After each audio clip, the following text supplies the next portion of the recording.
What took you an embarrassing amount of time to figure out? When you do something wrong but with enthusiasm, and someone says, A for effort, I didn't understand that it meant an A as in school report card grades. It never made sense because in my head, E is for effort, like C is for cookie.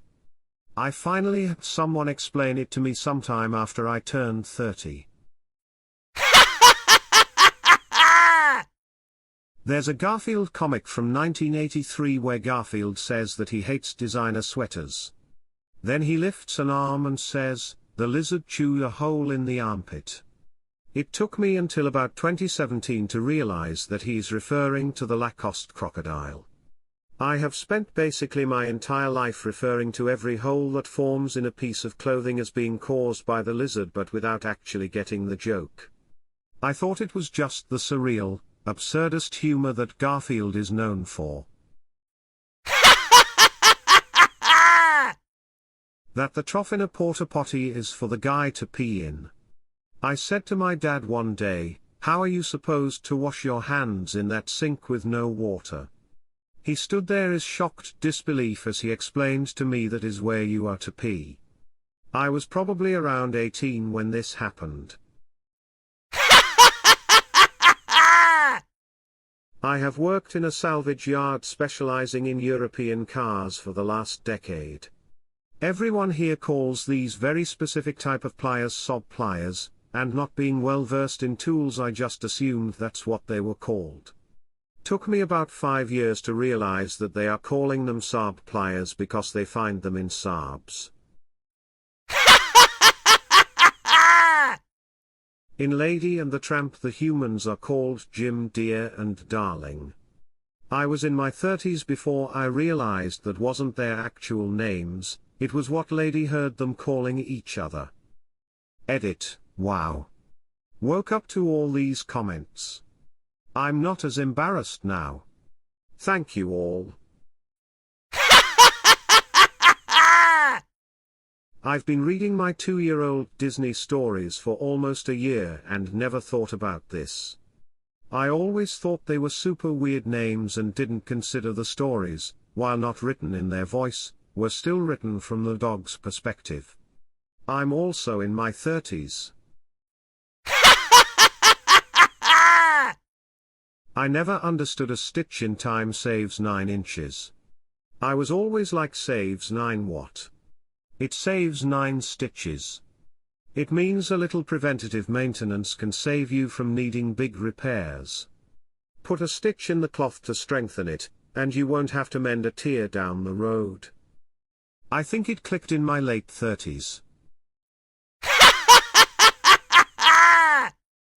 I was having a great time at a water park/outdoor pool when a woman approached me in the afternoon and whispered in my ear that I had an issue with my swimwear. When I reached behind me, I found a large chasm.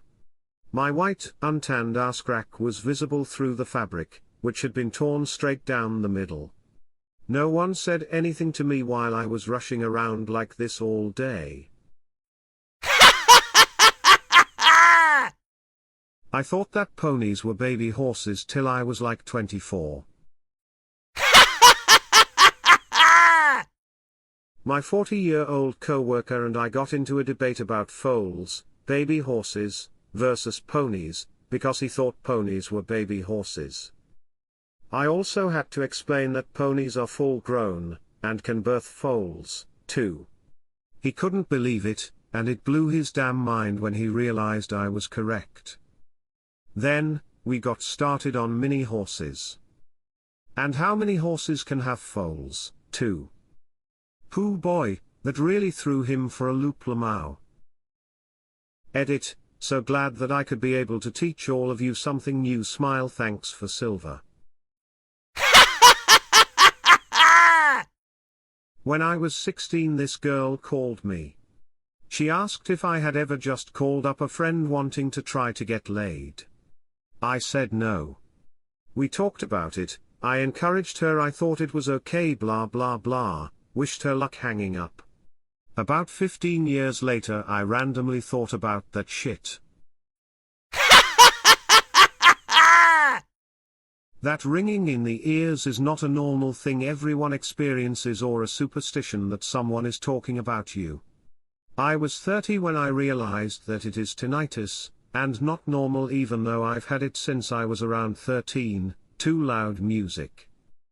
Edit, in case anyone is curious, it was 8-Ball and MJG's Coming Out Hard that officially started my life of background noise.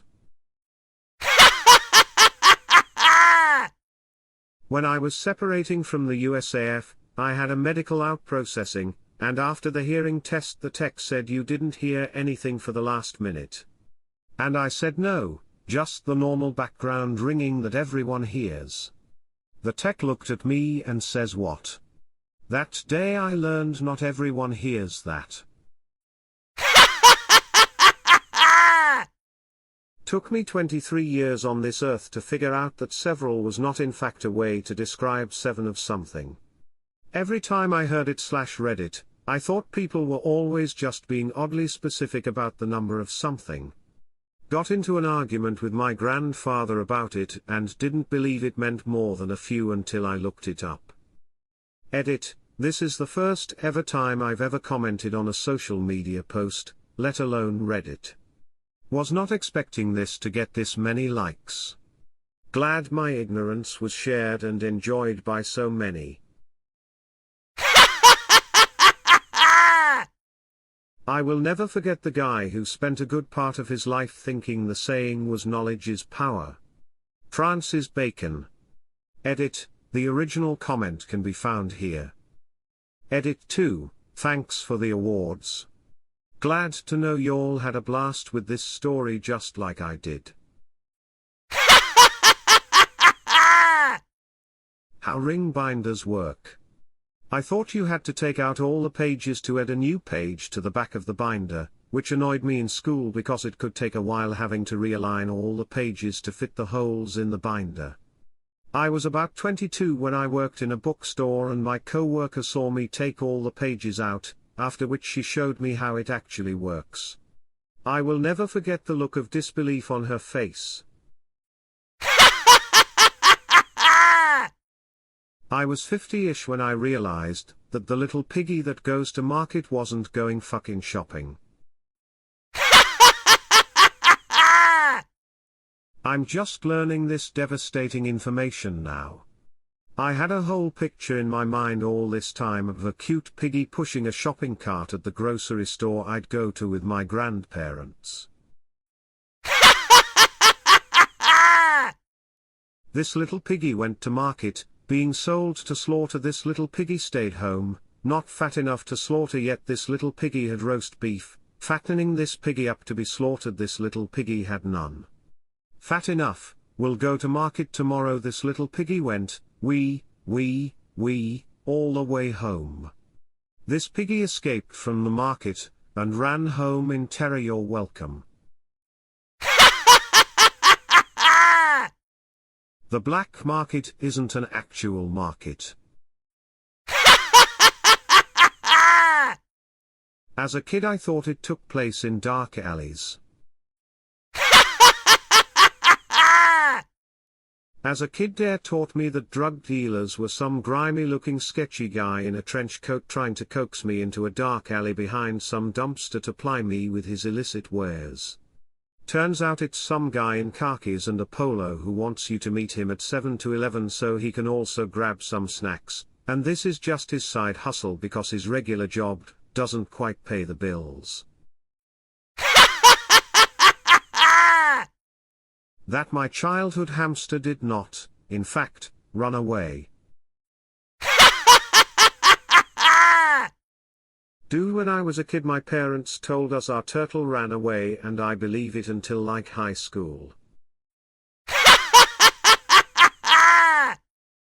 When I was 8 or 9 I was working on my archery skills. I missed the target plus my arrow went straight through a rabbit.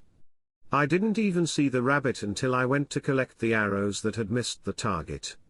I ran inside almost crying plus told my dad. He went out to deal with it plus came back to tell me it was fine plus had hopped off. Years later I brought it up to him plus he was amazed that I still believed him. I still don't know how I thought it was possible, but yay. The rabbit didn't make it. I've got an awesome one for this. I was 26 years old when I realized that my mother's name is Betty and her sister, who is a fraternal twin of hers, also something that I didn't know, is named Wilma. Wilma and Betty. From the Flintstones. Also, I have two sisters, Serena and Samantha. From Bewitched. Alcoholic drink equals hard drink. Soda equals non-alcoholic drink equals soft drink. Soft drink. Duh. Also, jigsaw puzzles are called that because they are made with a jigsaw. I'm 40 and only realized both of these within the last 5 years. Woman face palming, edit, 800 plus upvotes. I guess I wasn't the only one. When I was younger I thought Feet was a very popular rapper. EA Eminem Feet 50 Cent etc. I was like, damn, this Feet guy appears in a lot of songs. While on the subject of rappers, as a kid, I had only heard the censored versions of rap songs. Censored by them just putting an empty space of silence over the bad naughty words.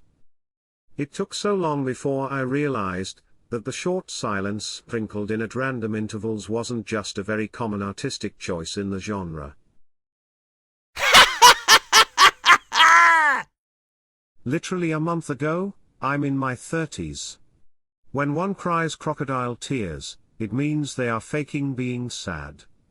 Crocodiles do cry, but the purpose is lubricating their eyes. I thought that it meant someone was really sad, and crying really big / a lot of tears. My logic was that if a crocodile cried, those would be some big tears. Crying crocodile tears must mean someone is very sad. That those ridiculous over-the-top dresses exhibited at fashion shows are not intended to ever be worn in real life, they are like concept cars of the fashion world, intended to showcase the designer's creativity and vision. And those exaggerated versions are then distilled or simplified into regular-looking clothes, and that becomes the new style, at least that's how it was explained to me. Same with concept cars. I remember being so excited for this concept car to be available, only to find that it looked like a regular car once released. The worst thing is when a concept car doesn't look like some crazy futuristic thing, it just looks like a slightly cooler version of a road car. Then when they release it, they basically just distill it down into old model, but with the bumpers from the concept, and it looks so damn ugly when it makes just a minor change. But at least some car companies do actually push on with concepts these days. When I saw the BMW i8 concept, I thought there was no way the real car would even look similar to that. Imagine my shock when it was identical. That beans don't make you fart because they have an air bubble in the middle. I was told that as a kid and just internalized it and never thought of it. It came up when I was in my 20s, and as I was enlightening my friends with my bin facts, I could just see their faces and I realized how stupid it was as I was saying it. K9 stands for canine. Took me 29 years.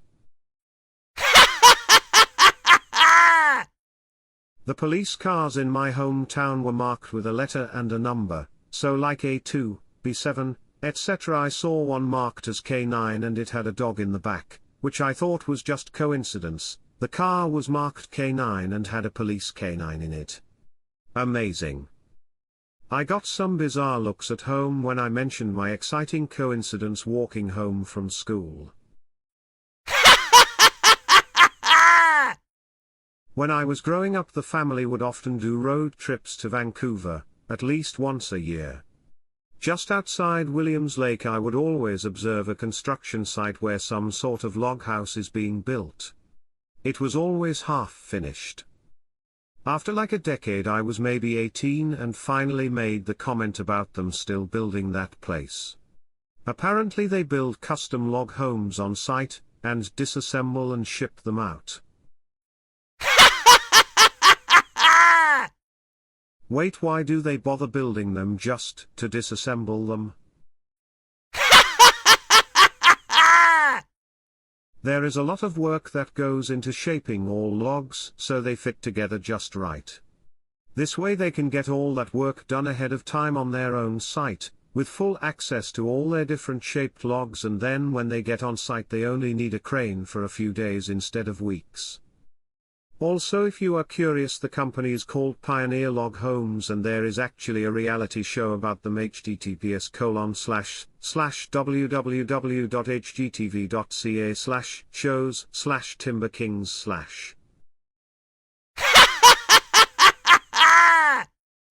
This is one of the things about myself I would have never admitted online. But now you've done it first. This was me until I suddenly thought about it when I was like 20. And it still took a while for me to transition because it felt so unnatural. The seat felt unstable. Obviously I was taught to use the seat as a child, but as I got bigger I decided I didn't need to use the kiddie seat anymore.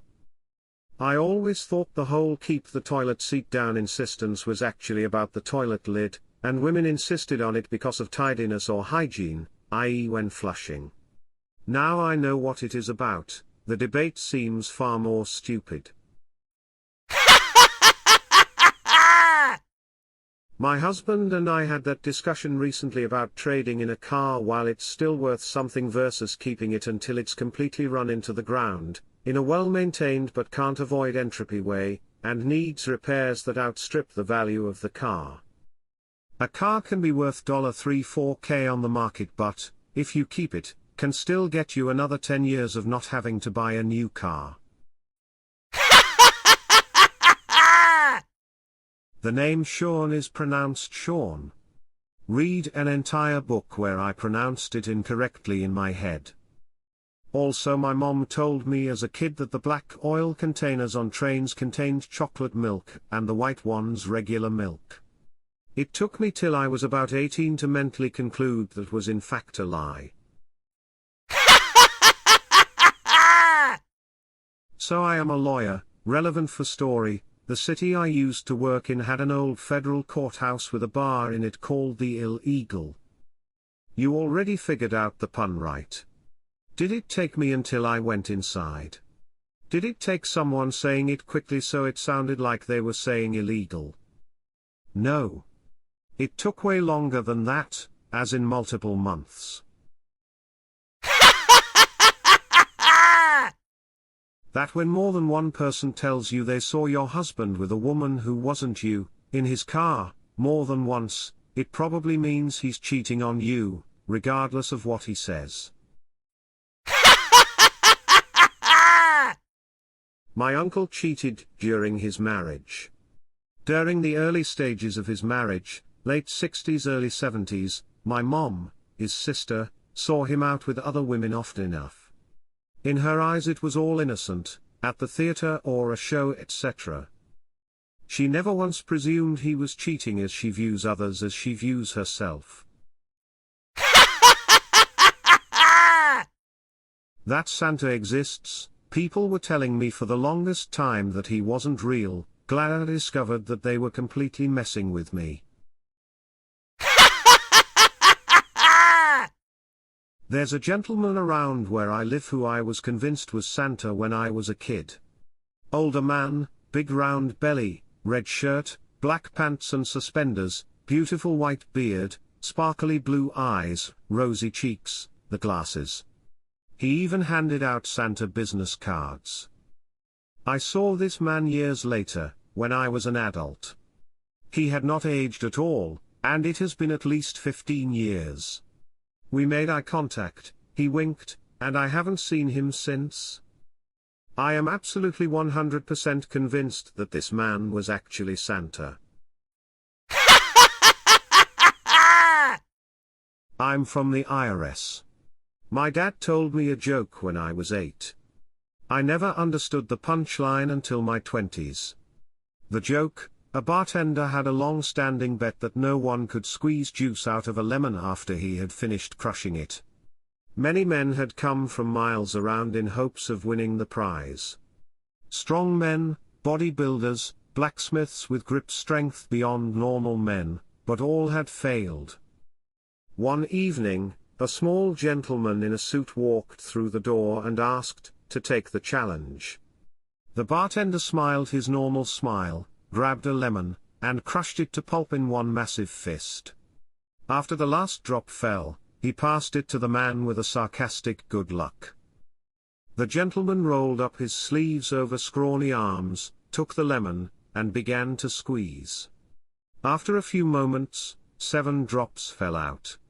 While counting out the prize, the bartender asked, "I've never seen anyone outdo me. How did you do it?" "Oh. Why, we called my grandfather's wife Aunt May, not her real name, and not Grandma May. I was 21 years old when I realized it was because Aunt May was my grandmother's sister. My grandfather divorced my grandmother and married her sister. Now, as you might expect, I never once saw my grandmother and grandfather in the same room. There was no talk about the other, nobody in the family ever discussed it, because all the discussing had been done before I was born. But I was apparently just expected to have learned all the details by osmosis, without anyone ever telling me.